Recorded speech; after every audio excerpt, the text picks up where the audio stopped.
there have been a lot of black people who said that the people of Africa had nothing to do with the Europeans coming over and taking Africans away to Europe, America, and places like that, down in Central America, South America, and places like that. Well, unfortunately, that's just not true. We want to excuse all these other folks. We want to excuse these African folks that participated in the slave trade. I mean, we really have to think about it. Thinking back on the African terrain, the size and scope of the continent of Africa, thinking about the Europeans' vulnerability to all of the diseases that they contracted when they went in Africa, there was no way they could have went in and survived without the aid of some of the people in Africa. And Ambassador Cyril Ogwin said, in the name of the government and the people of Benin, on behalf of President Madi Kirikou, I say to you, we are sorry.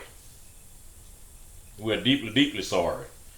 We believe it is easy to say that those other people did it, but we also believe that if we are not helping them, if we did not assist them, if we did not play a role in it, it would have not happened. And historians estimate that during the 17th century, as many as 3 million people were rounded up in Benin.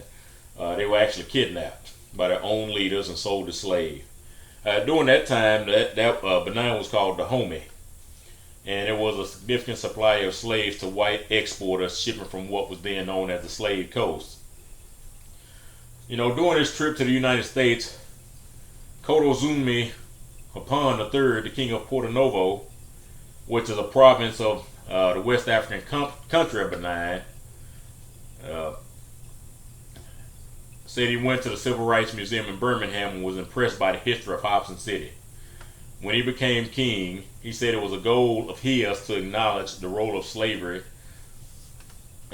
his country played in the slave trade that brought Africans to the United States. Ghana has even apologized. And long before the coming of the Europeans to the Guinea coast of Africa, our local people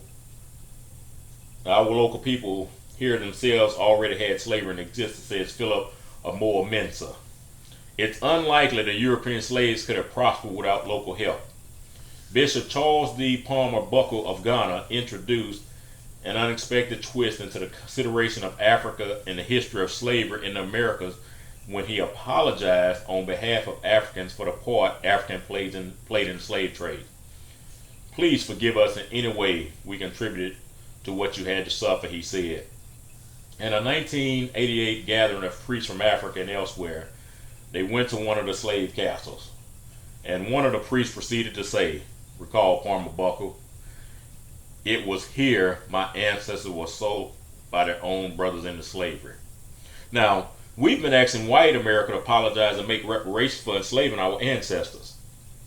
You know what the folks in Nigeria said? They said they had no need to apologize because that stuff happened before they were living, so they had no hand in that. Now, these other people from other African countries apologized. Nigeria actually had one of the biggest slave trades going on as well. And slavery is one of the oldest trades known to man. And all races, all civilizations have practiced it. They practice it in China, India, Arabia, Africa, and in America, and all the Americas, not just North America. I mean, the America we want to talk about, United States, because like I said, it was in Central and South America as well. And all people have made slaves of their own people. They even enslaved other people. And white Europeans are no exception. Caesar, Julius Caesar, it's been said to have enslaved 1 million white Gauls for the Roman Empire. Even the word slave comes from the word Slav. A name that came to be used because the Slavic people were a favorite choice for Mongol, Arab, and white slavers. And though they're called by different names, they exist today in India, Pakistan, Nepal, Bhutan, Southeast Asia, Romania, Sudan, Haiti, Brazil, Latin America, and still in the United States. It just goes by different names. You know, ancient cultures made slaves of those captured during the wars in Egypt, Babylon, Persia, Greece, China, India, Africa, and Rome. And when Caesar conquered in Gaul, he brought so many captured Slavic peoples into Rome that the term Slav took the connotation of a permanent servant, which equates to the word slave. And you know, over half of Rome's population were actually slaves. And there was another form of slavery called generational indebtedness, which was spread by the Roman Emperor Diocletian. And the Roman economy was so bad that people were unable to pay their mortgages. They abandoned their properties and they renounced their Roman citizenship and they went off to live with the barbarians. Think about that. Diocletian made it so people could never be free from their debts. You know, tying them and their children to the land in perpetuity. You know, creating a feudal system. And you know, when you get a chance, study feudalism. When Muslims conquered areas of Spain, Portugal, France, Italy, Greece, and the Mediterranean, excuse me, over 1 million Europeans were carried off into slavery. Muslims enslaved an estimated 180 million Africans over its 1,400-year expansion. You know, in pre-Columbian America, pre-Columbian, you know, get that one. The Inca Empire had a system of mandatory public service known as Mita, similar to the Aztecs' Lacatin. And the Muslims were perhaps the world's biggest enslavers. An estimated 19 million people becoming the victims of Islamic slavery. And you know, we have to say estimated because you never can say for certain. And their slave trade ran for far longer than that of the Europeans, but we don't talk about it. Muslims enslaved both African and white Europeans alike. You know, Africa itself also had its own domestic and international slave trade long before the appearance of the Europeans. Africans sold their own people amongst themselves and to others as well.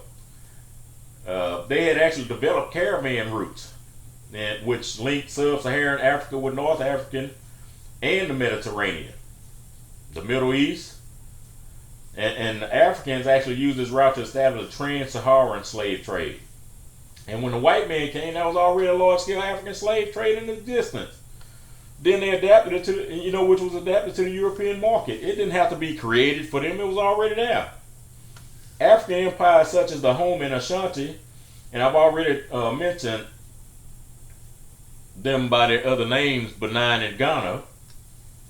They were actually able to use the slave ports at Ouidah and El Mina to make massive profits and become extremely powerful thanks to the trade of their fellow Africans. African slave traders discouraged Europeans from entering into the interior of Africa because they themselves wanted to supply the slaves and maximize their own profits. And you know, some of the biggest opponents of Britain's break with slavery were the African rulers themselves. Far from being relieved that no more of their country would be taken by British slavers, they were deeply unhappy that they would no longer enjoy the wealth that they had earned from selling slaves and collecting taxes from slaves passing through their domain.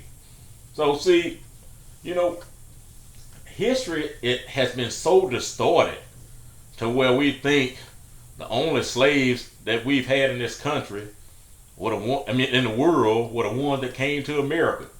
We don't want to talk about all other slaves. We don't want to talk about who participated. We don't want to talk about nothing. All we want to do is talk about blacks and the victimization status that slavery put them into. And like I said, I'm not advocate for anybody being enslaved. I don't care what color you are. I don't care what culture you come from. I don't care what country you come from. I'm not for that. And you know, with the passing of the anti-slavery legislation, Britain had effectively ended their livelihood. There were even delegations sent to London by African chiefs to protest about the abolition of the slave trade. One African was so outraged that slavery was on the verge of extinction, he insisted that his oracle and priest had told him that their God totally agreed with slavery. And see, that's from an African. And one of the things we hear people talk about all the time was that the Christian Bible was used to keep us enslaved, our ancestors enslaved. I don't even know. I've had conversations with my grandmother who came up in that Louisiana culture where she talked about some of the things that they endured over there, and she actually lived it. And so, this guy said oracle and priest had told him God totally agreed with slavery. This was African. And according to his divine sources, so did the Christian and Muslim gods as well. From the start of the 17th century to the early 19th century, between one half and 2/3 of all the white colonists who came to the New World came as slaves. They were owned as property too. They were accorded no rights. They had no recourse to the law. Laws relating to the fugitive black slaves also applied to them. And see, we don't even understand the original 13th Amendment had nothing to do with slavery. The original 13th Amendment talked about keeping all lawyers out of politics. Go study that one. And up to 50% of all arrivals in American colonies were white slaves, and they were actually America's first slaves. These whites were slaves for life, long before the blacks ever were. This slavery was even hereditary. White children born to white slaves were enslaved too. Whites were actually auctioned on the block, with children sold and separated from their parents, and wives sold and separated from their husbands. And before the British slave was traveled to Africa's western coast to buy black slaves from the African chieftains, they sold their own white working class. They called them the surplus poor. And they sold them from the streets in the towns of England into slavery. And tens of thousands of those white slaves were kidnapped children.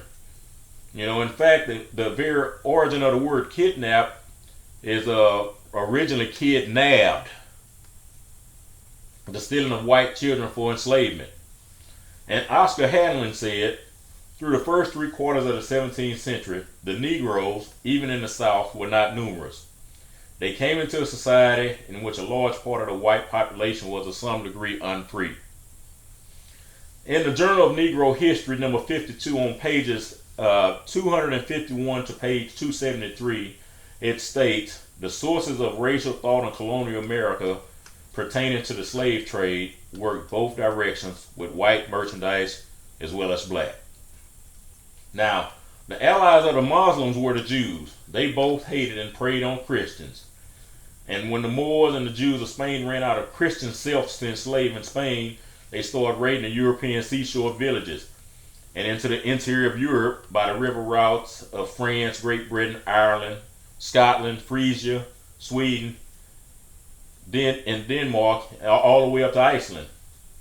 This trading by the Moors and Jews of Spain lasted for almost 800 years, and it actually involved an estimated 4 million European boys and girls, not adults.